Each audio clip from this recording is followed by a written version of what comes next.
We're here at the Birmingham NEC and I am always just so amazed by the extraordinary different stories about people and dogs, how they met, how they've changed their lives. And Sean Laidlaw is with me now with Barrie. Barrie is a girl, just to point out, because I made the mistake of referring to her as him and you immediately put me right. Now, how did you and Barrie meet? I was private contracting in Syria, doing bomb disposal, and we come across a big building that had been blown up, and we could hear crying from it. Assuming it was a child, we all kind of rushed in. Pulling the pillar open, we could see a lot of sort of dead animal, and then little Barrie just sat in between it all.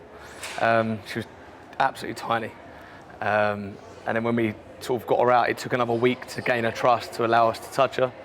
And then once we'd sort of gained that trust, we picked her up, and then she became our pet. And did you specifically bond with her in Syria? Yeah, because I was the one that rescued her, so she stayed with me. She lived in my room the entire time. She came on all my jobs. She was in the car with me all the time. For the 2.5 months that we were together, she was mine.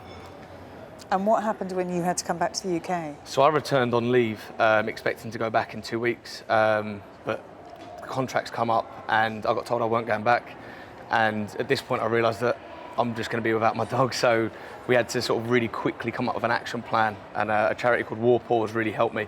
They were brilliant. The only struggle we had was getting her out of Syria, but we actually managed to smuggle her in a little van across the border. And then once she was in Iraq, then that's when War Paws took over, and absolutely amazing job. Got her to Paris, and I picked her up from Paris. And what sort of a difference has she made to you? Massively. Before I actually went to Syria, my sort of personal life and business life was a mess. I think sort of now I've talked to people about it and I've gone through it all, it's kind of really clear that it is PTSD that I was going through, but as a soldier and a man, I was very reluctant to admit that. And it wasn't until we sort of got her back and things started to lock into place, like my business is really well, I'm in a really happy relationship, my social life is brilliant now, whereas pre-Syria it was an absolute mess. And it's all thanks to her.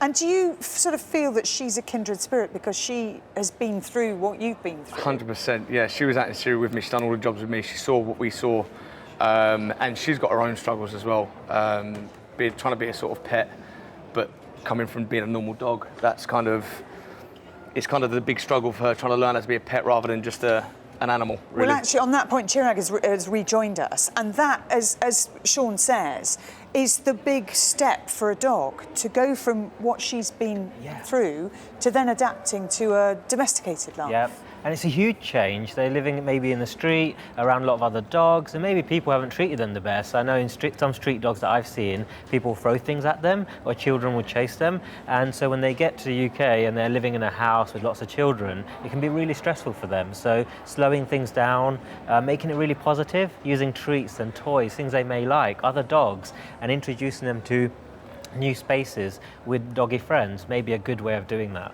And what sort of things, does anything still scare her?